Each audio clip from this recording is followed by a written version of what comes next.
Kevin McCullough. My next guest returns with always great insights on the foreign policy and national security issues of the day. And she happens to be a pretty cool person. KT McFarland, welcome back.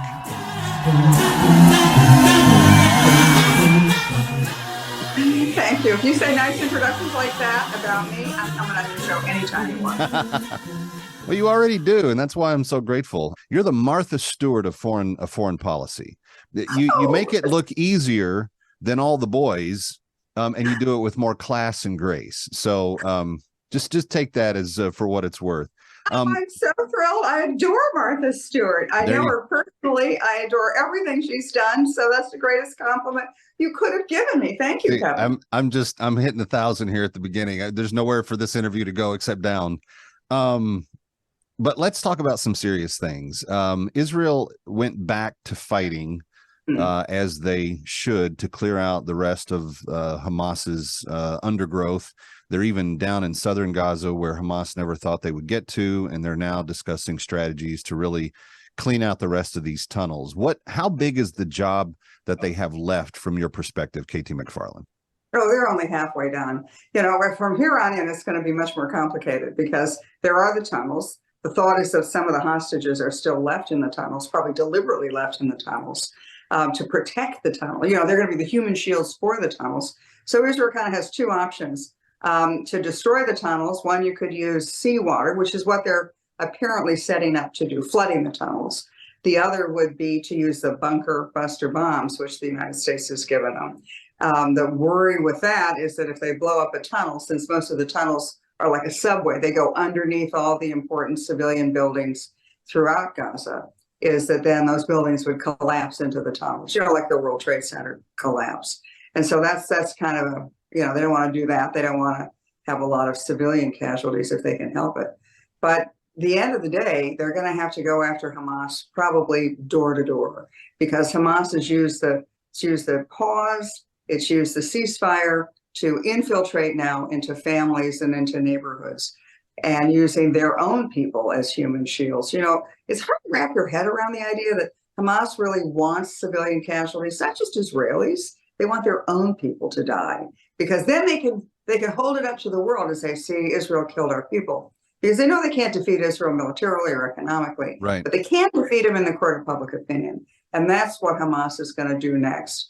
Israel's just got to root them out. I mean, once and for all, not only for the sake of Israel's security, but frankly for the Palestinian people. Hamas has been, like a vampire sucking off the Palestinian people. Well, I want to hit the pause button there for a second, because we had Anthony Blinken, Secretary of Defense Austin, and the Vice President Kamala Harris all this last weekend saying the same thing, basically that Israel, if they wanted the goodwill of the world, needed to produce a plan by which they were going to protect civilians.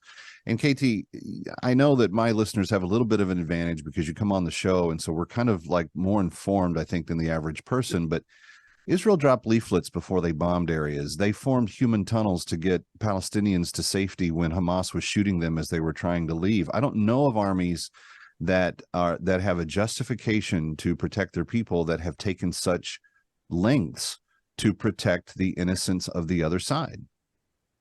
Yeah, let's compare that with what Hamas and the Palestinians, what they're doing to their own people. You know, they brainwash their own people to the point where they now celebrate the murder and butcher of innocents, women, children, even sometimes their own women and children.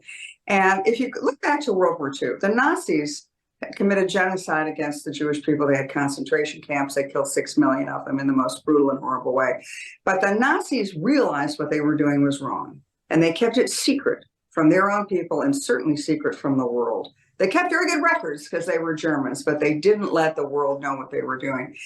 Compare that to what Hamas is doing now, not only with Israelis, but with their own people. They're bragging about it. They're taking selfies next to butchered babies.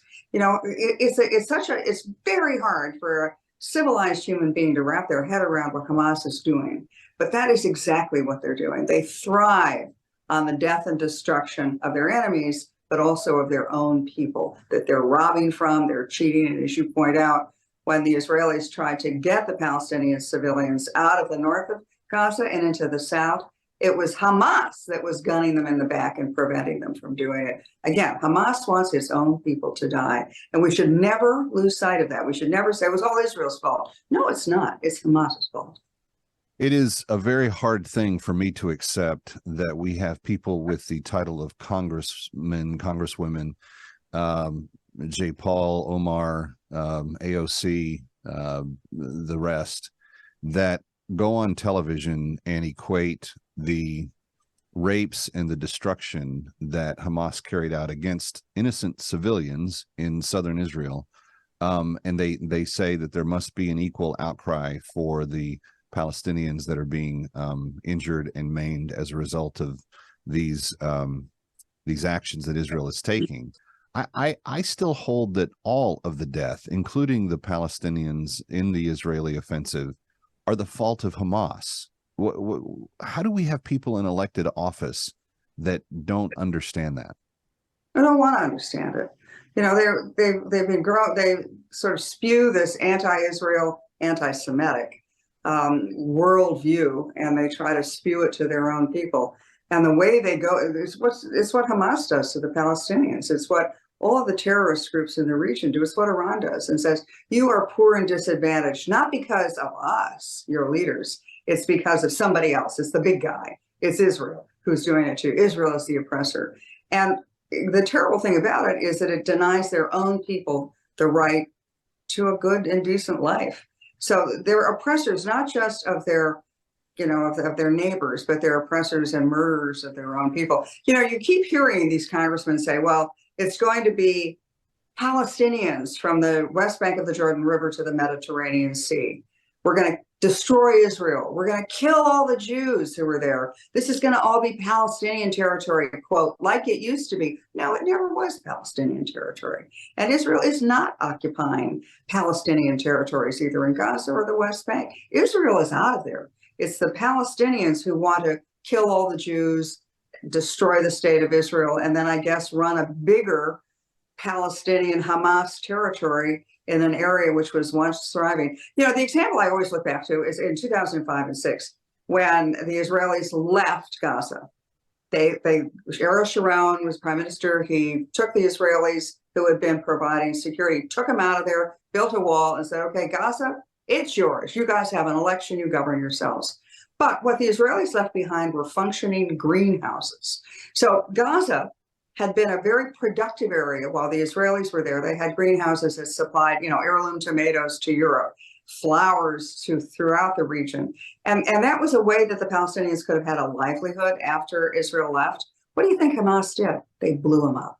They did not want their own people to have a livelihood. They wanted their own people to be afraid of Hamas and to be dependent upon Hamas.